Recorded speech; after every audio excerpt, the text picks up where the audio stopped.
안녕하십니까? 안녕하세요. 특송을 들으면서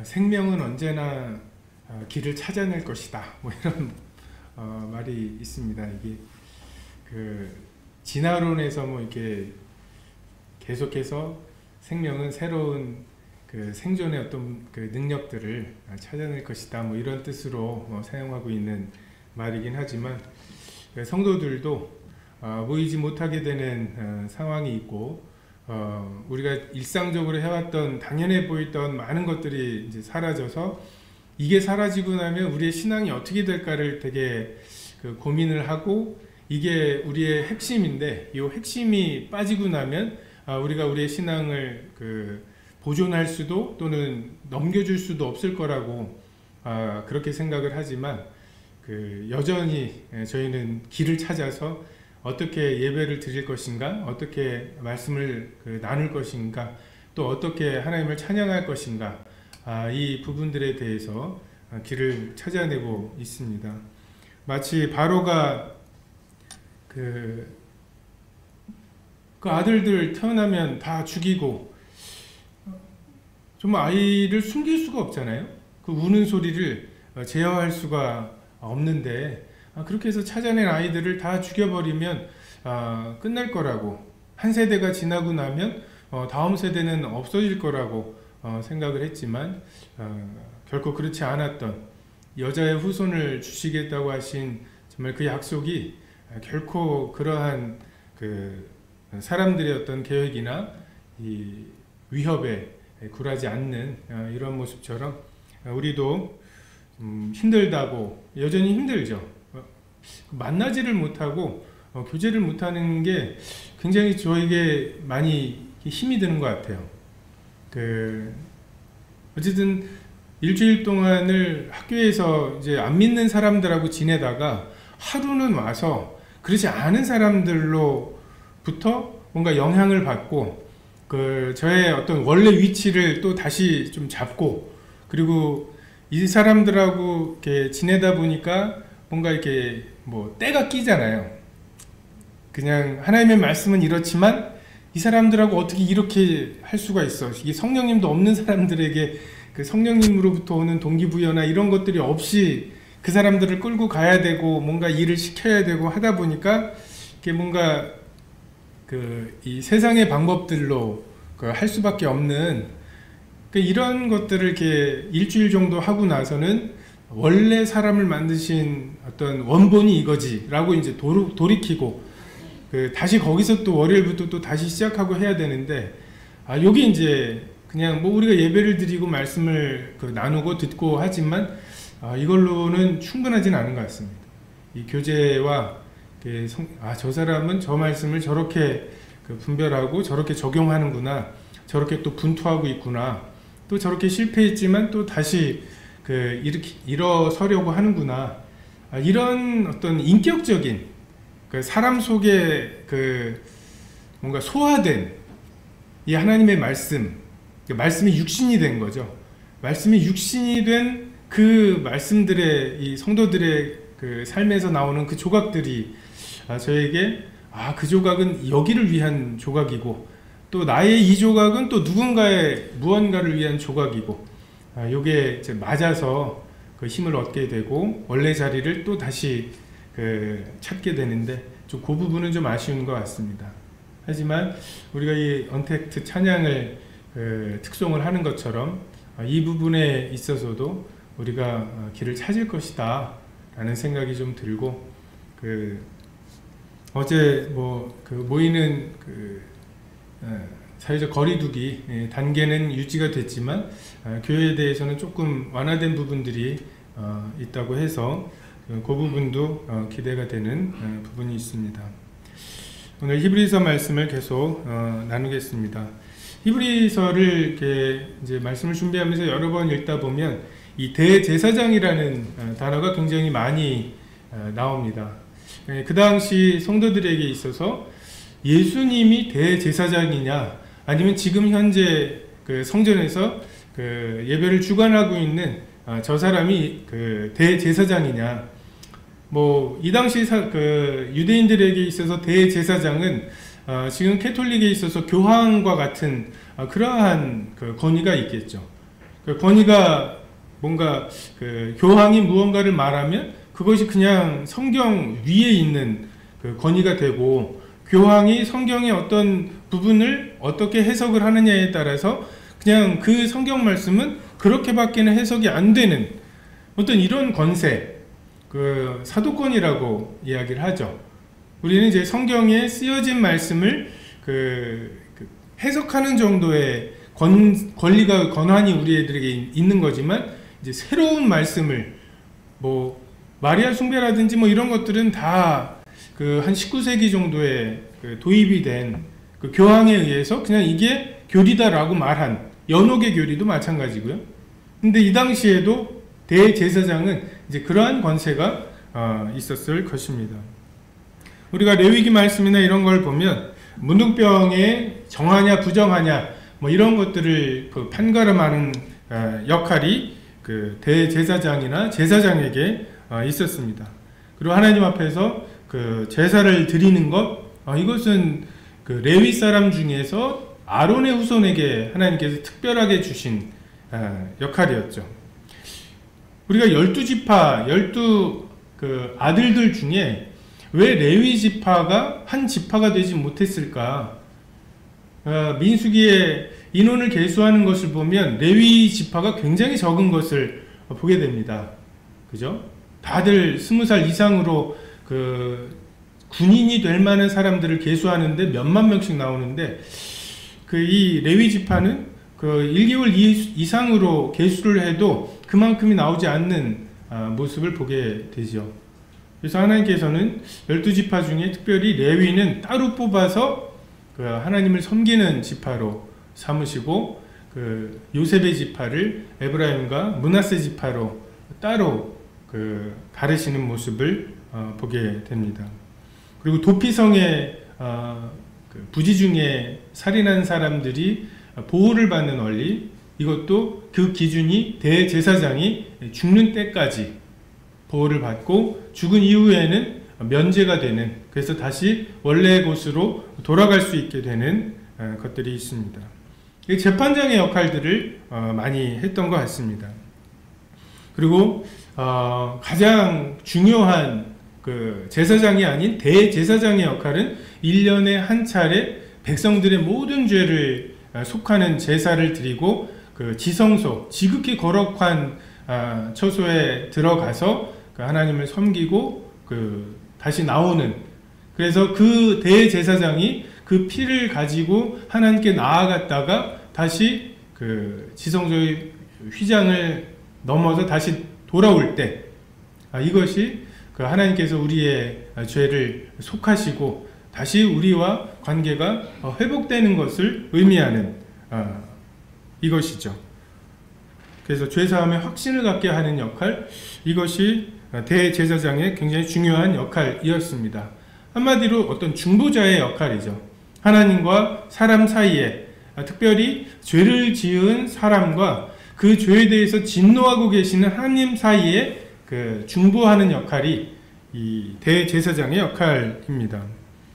우리가 이 창세기 말씀을 읽어보면 소돔과 고모라에 대해서 아브라함이 중보하는 역할을 하죠. 아브라함이 또 이르되 주는 노하지 마옵소서, 내가 이번만 더 아뢰리이다. 거기서 10명을 찾아내면 어찌하려 하시나이까. 이르시되 내가 10명으로 말미암아 멸하지 아니하리라.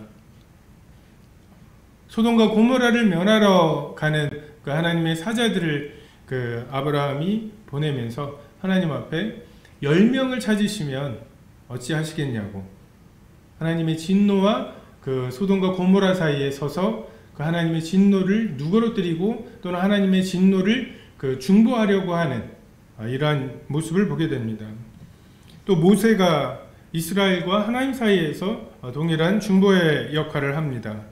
구하옵나니 주는 인자의 관대하심을 따라 이 백성의 죄악을 사하시되 애굽에서부터 지금까지 이 백성을 사하신 것 같이 사하시옵소서.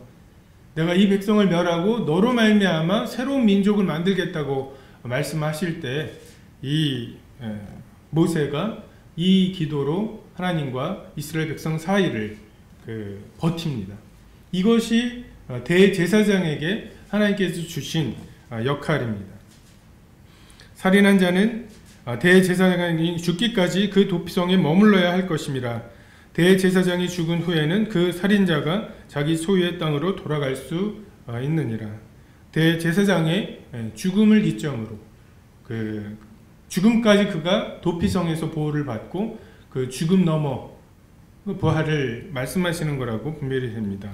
그 살인자가 이제 다시 자기 소유로 가게 하시는 그 그림을, 대제사장으로 오실 예수님의 그 그림을 이 구약의 대제사장들에게 주셨고, 또한 여리고성을 돌 때 그 선봉에 이 레위인이 이 언약궤를 지고 갈 때 그들보다 앞서서 제사장들이 양각 나팔을 불고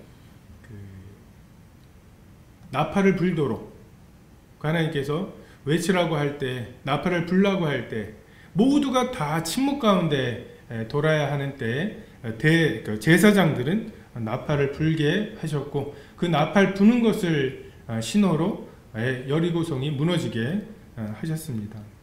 이것이 원래 하나님께서 계획하셨던 대제사장의 모습이고, 이렇게 그 대제사장의 역할들을 충실히 하고 있다가 예수님께서 참 대제사장의 모습으로 오셨을 때, 저 대제사장의 모습이 이 예수님의 모습이구나 라고 알 수 있게 했음에도 예수님 당시의 대제사장의 모습은 원래 그 하나님께서 목적하셨던 대제사장의 모습과는 좀 다른 모습들을 보게 됩니다.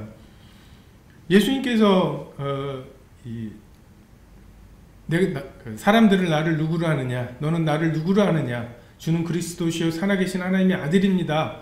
이 고백 후에 이때로부터 예수 그리스도께서 자기가 예루살렘으로 올라가 장로들과 대제사장들과 서기관들에게 많은 고난을 받고 죽임을 당하고 제3일에 살아나야 할 것을 제자들에게 비로소 나타내셨다고. 예수님을 고난을 받게 하고 죽이고 하는 일을 하는 세 부류를 장로들과 대제사장들과 서기관들이라고 말씀하고 계십니다.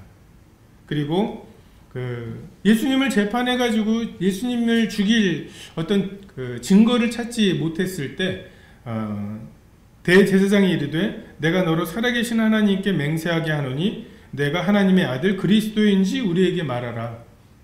지금 이 재판을 통해서는 예수님에게 사형 판결을 할 수 없을 때 예수님에 대해서 대제사장이 네가 하나님의 아들 그리스도인지 말하라고, 예수님께서 그렇게 고백하셨고, 대제사장이 옷을 찢으며 그가 신성모독하는 말을 하였다고 하면서 이제 예수님을 죽이기로 하는 그 최종 판결을 하는 모습을 보게 됩니다. 스데반을 잡아 죽이는 일에도 대제사장이 관여를 했고, 사울이 대제사장으로부터 권한을 받아서 다메섹에 있는 그 교회를 핍박하기 위해 떠났던 모습을 보게 되고, 또한 반대로 바울이 예루살렘에 잡혀서 로마로 이제 압송되는 과정에서도 검사 역할을 했던 것이 대제사장이었던 것을 성경을 통해 보게 됩니다. 하나님 아닌 다른 것을 섬기다가 바벨론에게 포로가 되고, 그 포로가 되었던 사람 중에 다시 돌아와서 예루살렘 성을 건축하고 예루살렘 성전을 재건하는 이러한 일들을 했습니다.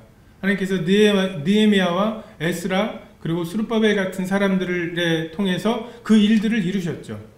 하지만 우리가 에스라서의 후반부를 보면, 그리고 느헤미야서의 후반부를 보면 이미 거기에서 고리대금을 하던 사람들 또는 이방 여인과 통혼하고 거기에 자녀까지 낳은 사람들, 작심하고 이제 이방 여인을 쫓아내지 않기로 한 사람들의 이름들, 이런 것들이 나오기 시작하죠. 그리고 구약의 마지막 책이었던 말라기서에 보면 정말 그들의 11조를 감격으로 하나님께 드렸던 그 감격은 사라지고 어느덧 한 세대, 두 세대가 지나면서 하나님 섬기는 이 법은 왜 이렇게 번패스러운가? 왜 이렇게 번잡스러운가? 꼭 이렇게 해야만 되나? 라고 하는 이제 불평들이 생기기 시작하고, 그리고 바벨론 포로 말라기 이후에 400년간의 침묵이 있었고, 그 기간 동안에 바벨론에서 페르시아, 페르시아에서 그리스, 그리스에서 로마로 그냥 그 전리품처럼 이 이스라엘 그 지역이 그냥 그 통치자가 바뀌는 이러한 와중이었죠. 그때 헬라 사람 중에 극악한 그 황제가 예루살렘 성전에 제우스 신상을 두고, 또한 돼지피로 그 제물을 드리고 유대인 제사장들을 죽이는 이런 만행을 저지르죠. 그리고 그것을 기점으로 유대인들이 하나가 되어서 반란을 일으킵니다. 그때 반란의 선봉에 있었던 사람들이 마카비 가문이었죠. 이 마카비는 그 제사장 가문으로 알려져 있습니다. 그래서 이 제사장 가문의 이 마카비가 반란에 성공해서 160여 년 정도의 어떤 왕조를 독립해서 이루었던 경험이 있고, 그래서 예수님 당시에 이 제사장들, 대제사장, 이런 사람들의 어떤 그 역할이나 권위가 예전에 구약에서 하나님께서 생각하셨던 또는 계획하셨던, 설계하셨던 것과는 조금 다른 그런 권위와 역할을 감당했던 것으로 보입니다. 왕권과 어떤 하나님께 제사를 드리는 이런 종교적인 권한을 같이 가지고 있는 이런 모습들을 보게 되죠. 그리고 헤롯이 유대인의 환심을 사기 위해 46년간 그 성전을 개축하고, 그 후로 어떤 헤롯 그때의 유대를 다스리고 있었던 그 정치 세력과도 어느 정도 연결이 돼 있는, 그래서 한 사람이 한 민족을 위해서 죽는 것이 마땅하다고 하면서 로마 사람들에게 있어서도 굉장히 다스리기 어려운 지역이죠. 메시아 사상이 있고, 근데 그 메시아 사상으로 하나가 되어서 반란을 일으킬 이 어떤 불씨를 이 대제사장과 제사장, 그리고 장로들, 바리새인, 서기관이라고 하는 이 어떤 종교적인 그 역할을 하는 사람들이 이 헤롯 또는 로마와 결탁을 해서 저런 사람들이 괜히 그 반란을 일으켜가지고 또 로마 사람들이 와서 또 짓밟고 가면 안 된다 라고 하는, 그래서 전형적인 이 정치가 있고 종교가 있는데, 종교를 통해서 정치에 뭔가 이렇게 순복하게 만드는 이러한 역할들을 했던 것 같습니다. 그리고 신앙이라는 게 기본적으로 믿을 신자, 우러를 앙자잖아요. 그래서 믿고, 그러니까 보이지는 않는데 그게 믿어지고, 그 믿어지는 것 때문에 지금 현재 가지고 있는 건 소망이 아니죠. 그 믿어지는 무언가를 소망하는, 바라는, 오늘 그 찬송에도 나오는 것처럼 정말 그 길 끝에 그 빛나는 면류관을 소망하는 것이 신앙인데, 그 신앙을 통해서 지금 현실적으로 내가 이걸 하고 싶어 하고, 난 이건 하기 싫어하고, 나의 이기적인 어떤 기준에 따라서 하고 싶고 하기 싫은 이것을 극복해 나가는 것이 신앙의 열매이죠. 그런데 신앙이 이득이 되기 시작합니다. 이방인의 뜰에 사고 파는 것이 있고, 로마 황제의 얼굴이 새겨져 있는 아무 형상도 만들지 말라고 하신 하나님의 말씀에 저촉되죠. 그 형상은. 그래서 이 돈은 성전에 드릴 수 없다, 헌금으로 받을 수 없다. 그래서 성전의 세겔로 바꾸어야 했습니다. 환전을 해야 했죠. 근데 그 환전하는 과정에서 독과점이니까 안 바꿀 수가 없는 그러한 사람들의 절박함을 이용해서 그 양이나 소, 하나님께 드릴 양이나 소를 그 성전에 지정된 곳에서만 그 산 것, 그것만 받고, 또는 성전의 세길로 그것만 받을 때, 그것이 이제 이 종교 지도자들의 이득이 돼버리는, 항상 종교가 자기에게 이득이 되면 문제가 생깁니다. 희생이 없는 종교, 희생을 필요로 하지 않고 행할 수 있는 종교, 이것은 반드시 부패하게 됩니다. 전에도 말씀드렸던 것처럼 기독교가 건강할 때에는 이제 좀 장로의 일을 해달라고 이렇게 부탁을 하면 야반도주를 하는, 그 장로의 일을 맡아서 내가 어떻게 그 일을 하냐, 그 고생을 내가 어떻게 하냐, 그 장로라고 하는 직분이 너무 힘겨운 직분이어서 그냥 이렇게 몰래 이사를 가버려야 될 만큼, 그래서 그때 장로를 하거나 어떤 목회를 하거나 하는 일들은 정말 자기를 내려놓고 헌신을 해야 되는, 이럴 때에는 기독교가 힘이 있죠. 근데 이제 장로가 되기 위해서 또는 목회자가 되는 것이 유익이 될 때 우리는 굉장히 조심해야 할 필요가 있습니다. 히브리서에 보면 대제사장의 어떤 원본들이 나옵니다. 원래 대제사장 모습은 이러한 모습이다. 그 예수님이 이러한 모습으로 오셨다라고 말씀하시는 구절들이 있죠. 먼저 히브리서 2장 17절에 있는 말씀을 보겠습니다. 히브리서 2장 17절입니다.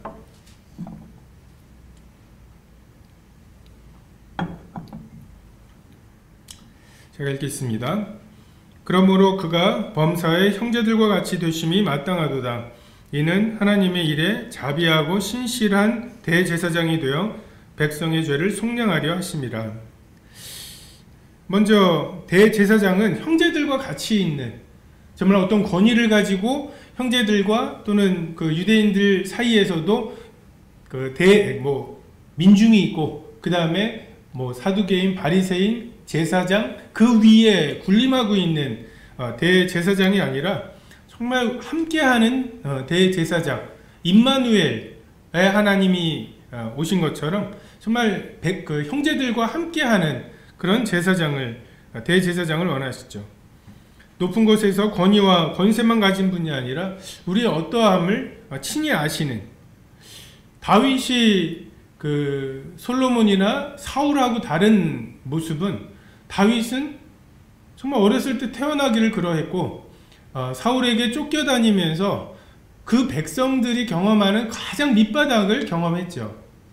정말 그는 백성들을 이럴 거야, 밥을 안 먹으면 배고프대, 이런 게 아니라 자기가 친히 배고픔을 경험한 적이 있는, 이것은 솔로몬과 다른 모습입니다. 정말 이러한 경험을 한 다윗이 그 백성들을 대하는 것이 다른 왕들과 다를 수밖에 없는, 그래서 하나님께서 그를 위대한 왕으로 만드시는 하나님의 방법으로 그에게 형제들과 같이 되게 하시는, 같은 걸 경험하게 하시는 이러한 모습들이 있습니다. 그가 아들이시라도 좀 형제들과 같이 되어서 그들이 하는 경험들을 하게 하시고, 이를 통해서 하나님이 자비하고 신실한 대제사장이 되게 하시죠. 자비를 잃어버린, 율법을 그냥 집행하는데 급급하고 이건 이래야 돼, 너는 거기에 조금이라도 지금 부족하잖아, 이 부분은 아직 해결이 안 된 것 같은데, 이러한 대제사장이 아니라 자비한 대제사장, 그리고 자기의 이익을 위해서 대제사장의 권위를 오용하거나 남용하는 것이 아니라 정말 자기의 권위를 이용해서 형제들을 자비로 대하는, 예수님은 예수님에게 주어진 대제사장의 권위를 통해서 백성들의 죄를 속량하십니다. 이것은 그냥 자, 내가 갚았어 라고 하는 어떤 법적인 부분에서의 속량만을 의미하는 게 아니라 우리와 동일한 경험을 하셨던 그분의 속량을 통해서 그분이 나를 진짜 이해하신다고 하는, 내 마음을 아신다고 하는 이러한 속량이시죠. 그냥 담당하셨다, 이 표현이 제일 맞는 것 같습니다. 그냥 내 걸로, 내 짐인데, 우리들의 짐인데 그것을 그 예수님의 짐으로 여기셨는데, 예수님이 우리와 동일하게 함께 하셨기 때문에 우리는 그분이 나를 이해하신다고 하는 확신을 할 수 있습니다. 그냥 법적으로 다 갚아줬대, 그래? 그럼 난 죄가 없네, 이런 게 아니라 정말 그분이 우리와 동일하게 그 형제들과 같이 되셨기 때문에 그분의 속량이 우리에게 인격적으로 와닿는 거죠. 그냥 그 인터넷으로 검색을 해보니까 내 은행 잔고에 마이너스 1억 이렇게 있었다가 마이너스 1억이 없어진 그런 행정적인 속량을 넘어선 그런 속량을 받을 수 있습니다.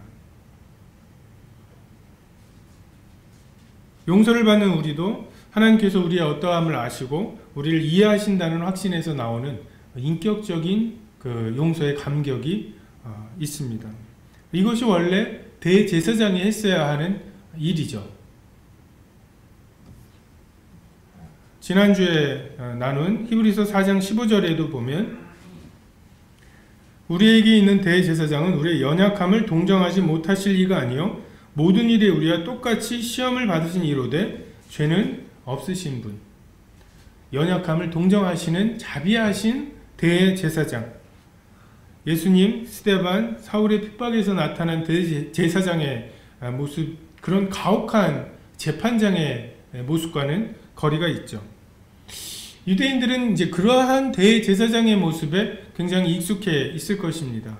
이 히브리서를 읽고 있을 이 당시에도 정말 바울과 같은 또 다른 사람에게 권한을 주어서 이렇게 모여있는 사람들을 잡아내려고 하는 이런 대제사장의 모습에 익숙했겠습니다. 근데 이 무리 가운데에서 예수님이 이런 분이십니다 라고 하는 정말 눈물이 있으신 대제사장, 예수께서 우시더라.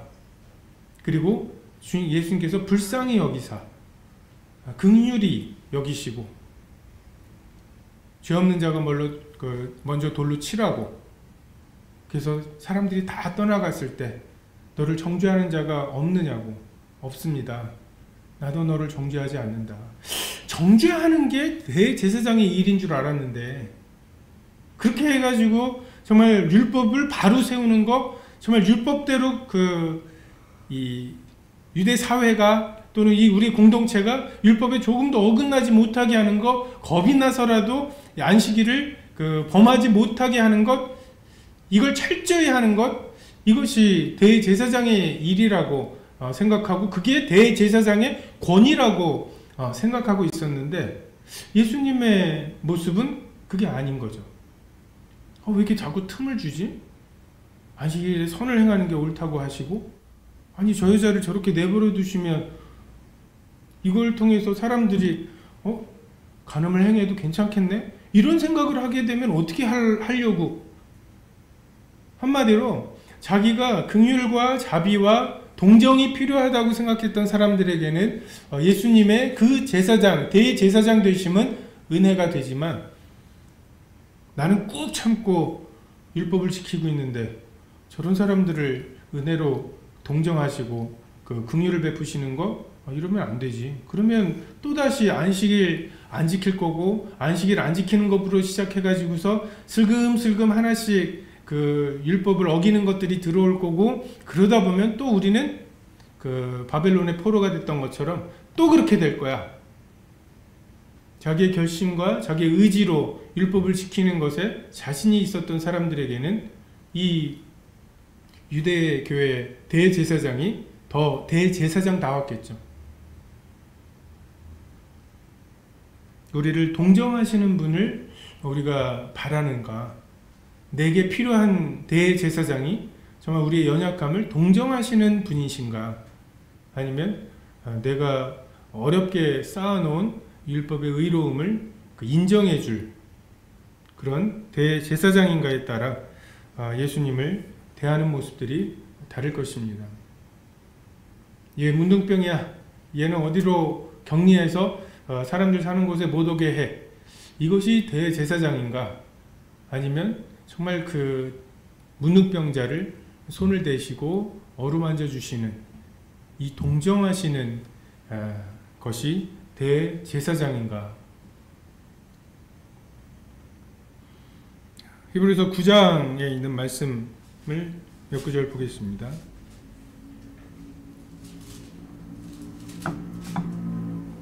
9장 11절부터입니다.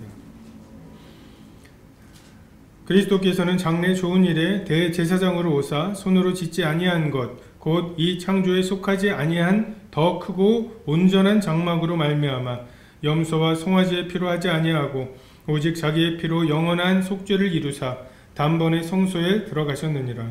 염소와 황소의 피와 및 암송아지의 죄를 부정한 자에게 뿌려 그 육체를 정결하게 하여 거룩하게 하거든 하물며 영원하신 성령으로 말미암아 흠없는 자기를 하나님께 드린 그리스도의 피가 어찌 너희 양심을 죽은 행실에서 깨끗하게 하고 살아계신 하나님을 섬기게 하지 못하겠느냐.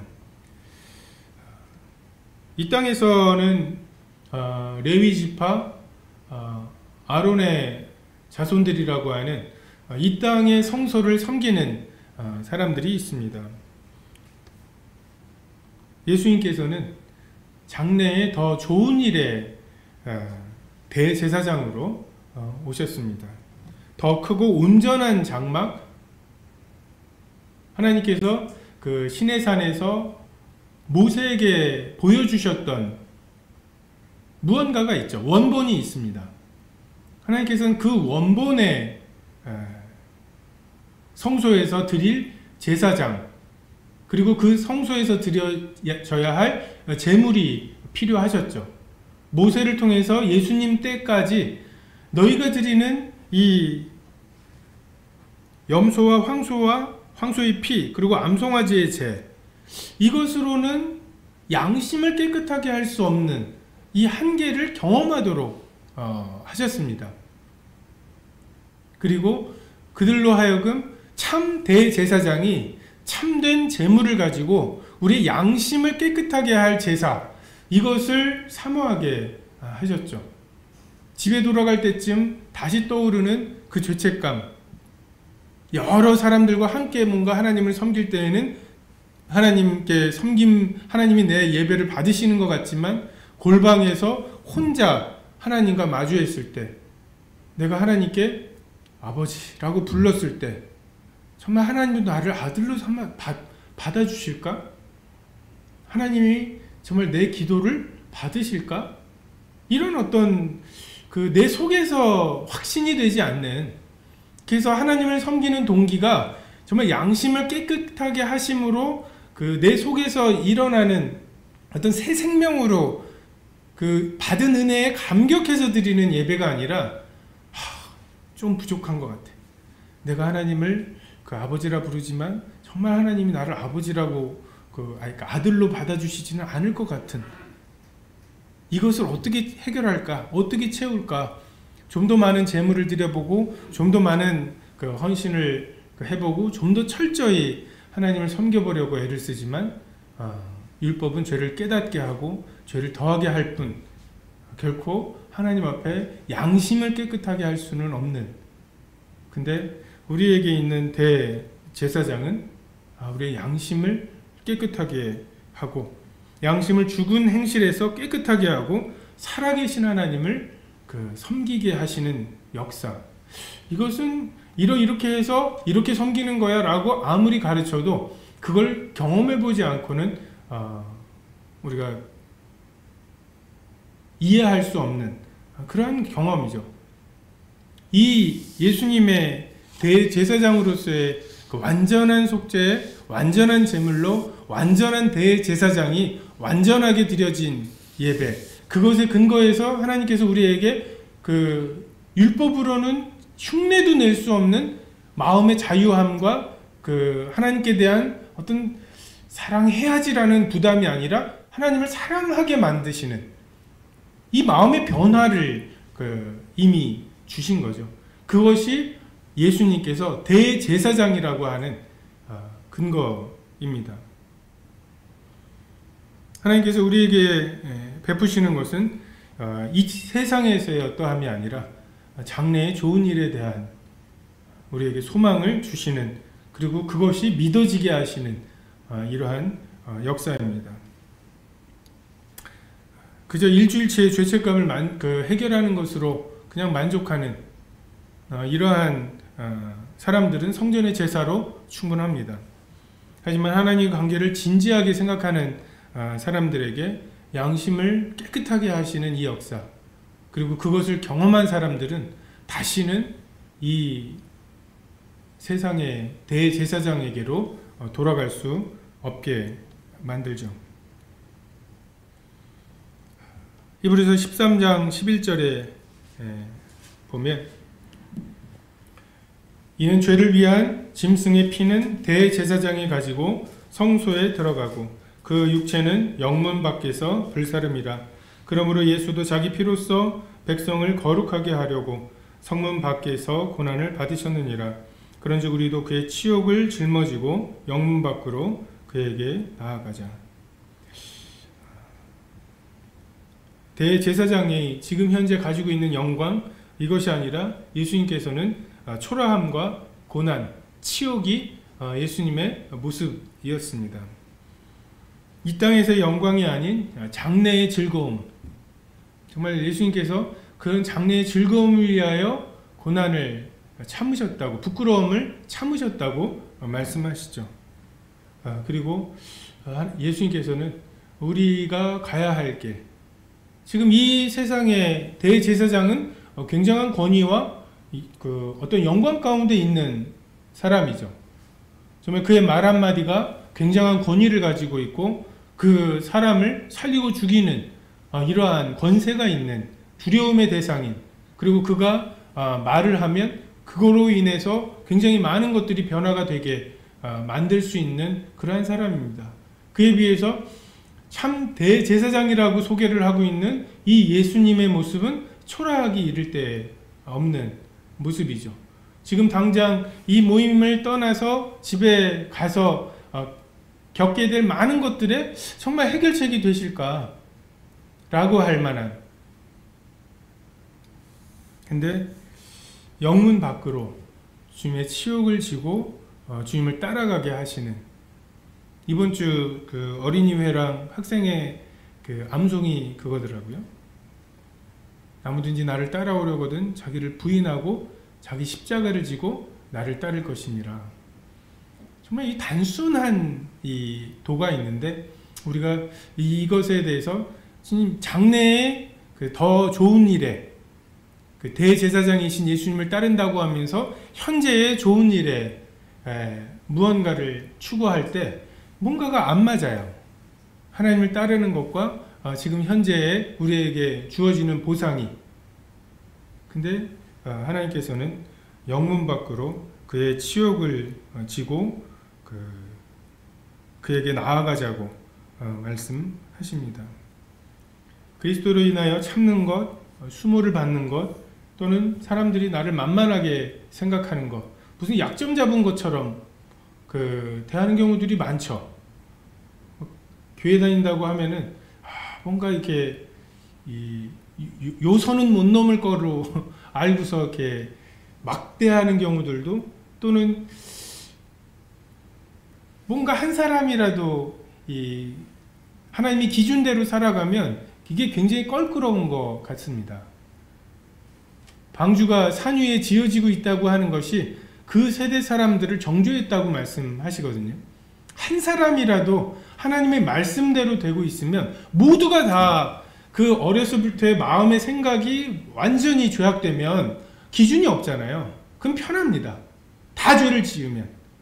근데 다 돈을 받고 그걸로 기뻐하는데 저는 못 받겠다고 말하거나, 다들 행하고 있는 어떤 잘못에 대해서 나는 그렇게 못하겠다고 어떤 한 사람이 말하게 되면 그것이 굉장히 사람들에게 껄끄러워서 어쨌든 그 사람을 넘어뜨리려고 하는, 왜? 이 사람이 좀 넘어져야 절대 기준이 없어지는 셈이 되거든요.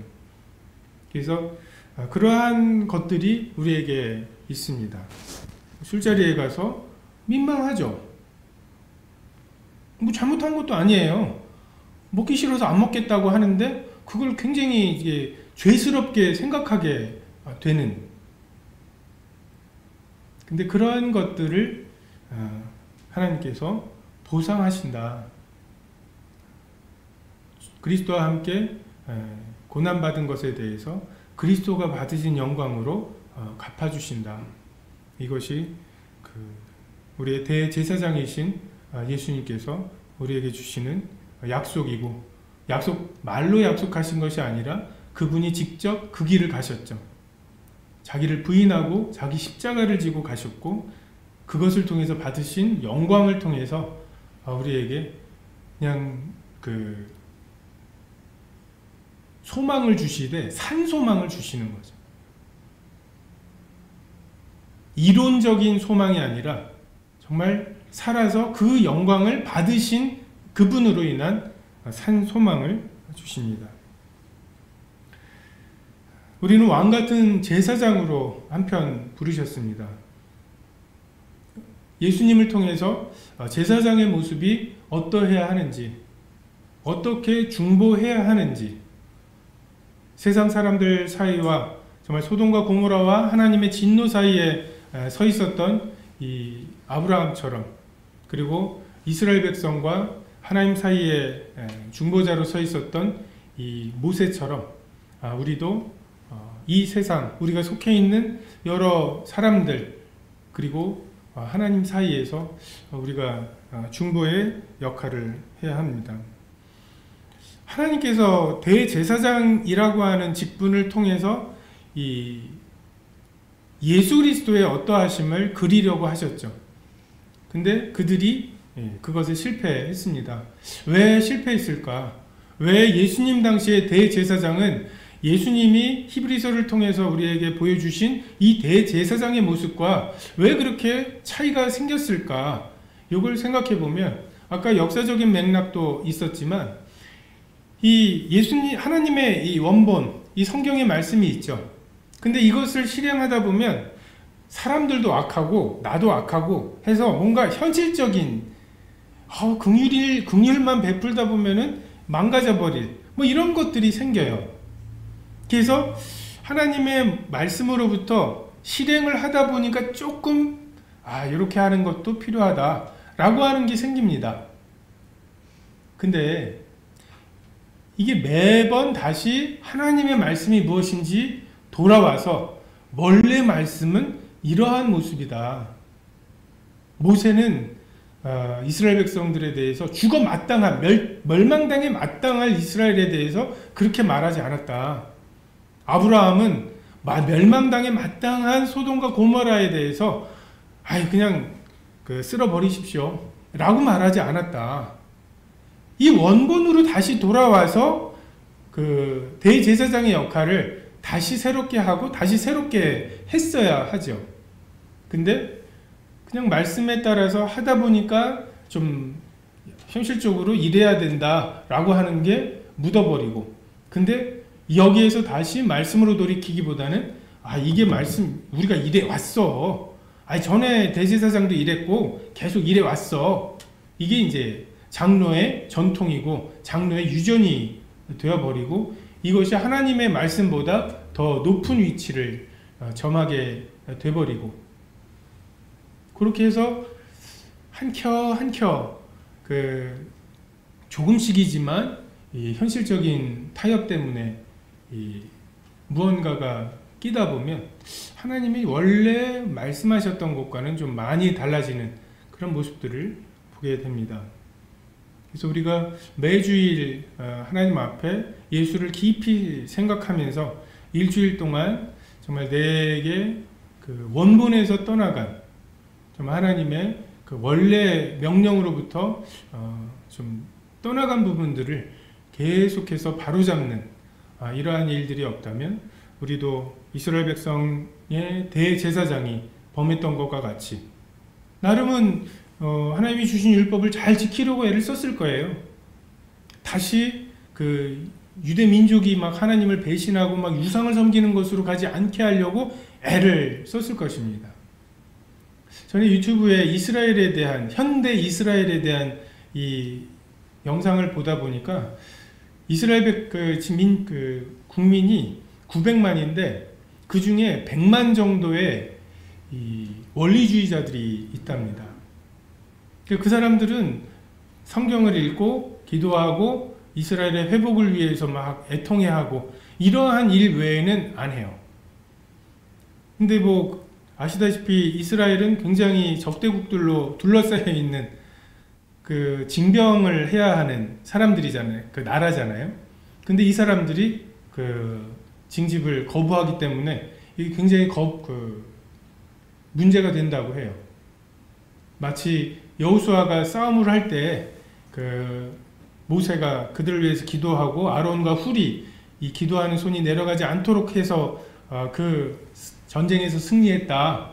그래서 우리는 기도하는 게 이 전쟁에 승리하는 뭐 이렇게 이런 논리로 됐다고. 그리고 그들은 이제 아이들을 뭐 9명, 10명씩 낳기 때문에 점점 그 비율이 늘어나고 있다고 이야기를 하죠.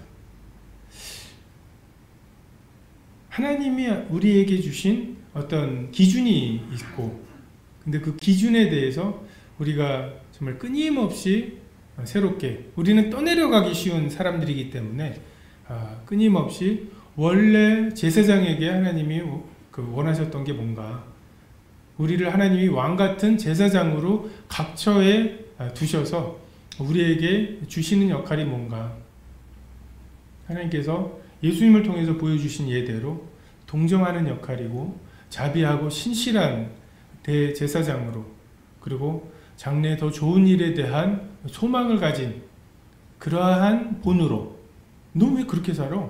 왜 그렇게 행동해? 왜 이건 안 해? 라고 하는, 너는 왜 우리와 다른 동기를 가지고 사느냐? 우리에게 있는 소망에 대한 소망을 묻는 자들에게 대답할 것을 두려움으로 준비하는 그러한 역할을 주셨다고 생각이 됩니다. 그래서